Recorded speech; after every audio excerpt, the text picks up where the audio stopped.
Well, we got our big old stack here.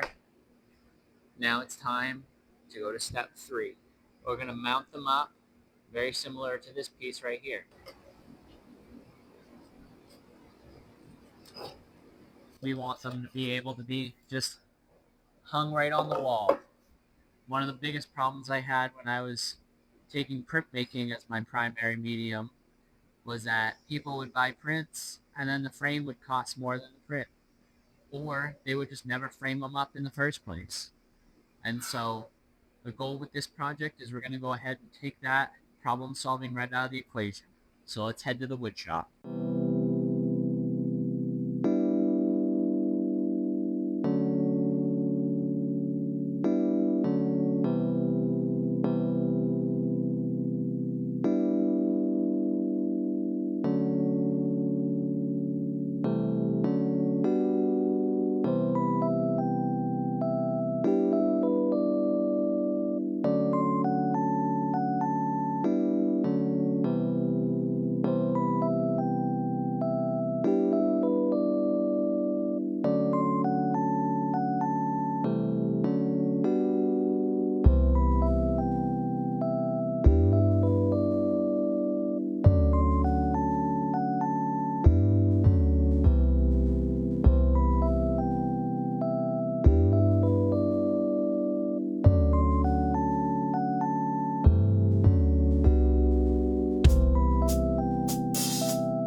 All right, let's be honest. You don't want to sit here and watch me mill down a bunch of 2x4s and mount a bunch of prints.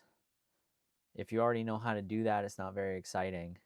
And if you don't know how to do it, maybe there's a little bit of mystery, but I bet the mystery really lies in what exactly are we making here.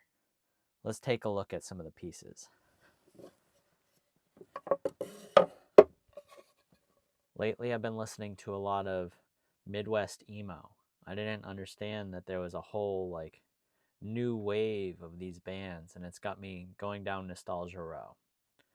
And so on this piece, I took some older illustrations of birds, collaged them together, came up with the idea of a bird mosh pit. If you like this piece, comment mosh pit in the comments below. This piece is based on the 2019 relief sculpture that I did for my first show with Think Space Art in Los Angeles. This piece is called Home Sweet, and it's just about that feeling of how nice it is to get home after a long day at work.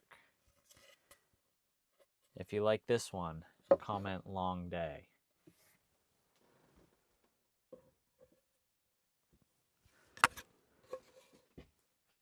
This piece is from Art Basel 2018 as part of the Scope show with ThinkSpace.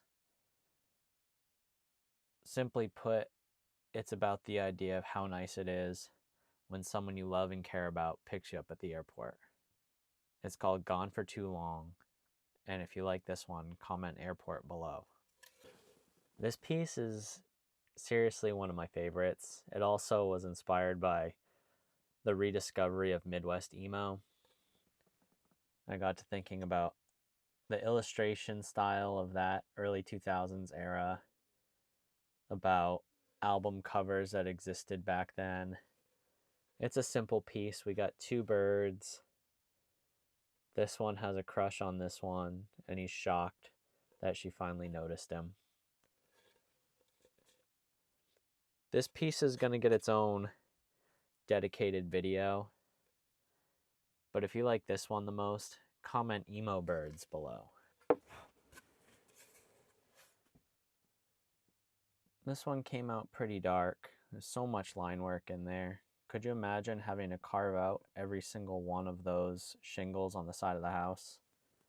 Well, I can, because in the original from 2019, I carved every single one of those. Now the laser does it. It's called Sounds of the Hood. And it's just about how during quiet moments you can hear the birds, and that's how I always know that the weather's good. This one right here is a reworking of a 2017 piece called Raven House. It was inspired by time that I spent in Colorado in the Rocky Mountains, and I'd never seen ravens so big. So they were really steady on my mind. From Colorado, I went to the Bay Area in California and saw so many like beautiful Victorian apartment buildings, and it was one of the first times I'd really seen succulents. And so this piece was about discovering the Bay Area while still carrying a fascination with ravens from my time in the Rocky Mountains. If you like this one the most, comment Raven House. There's still a whole pile of these laser engravings that I've made that we won't show on this video because we could be here all day. But now that we've seen some of the work, well, we need to get into the idea of like what goes into being an artist. All the work that you don't see. You only see the finished product. And then the next video, we'll get to that. We'll talk about what it means to be an artist, what happens behind the scenes, from making a piece of art to getting it in front of an audience.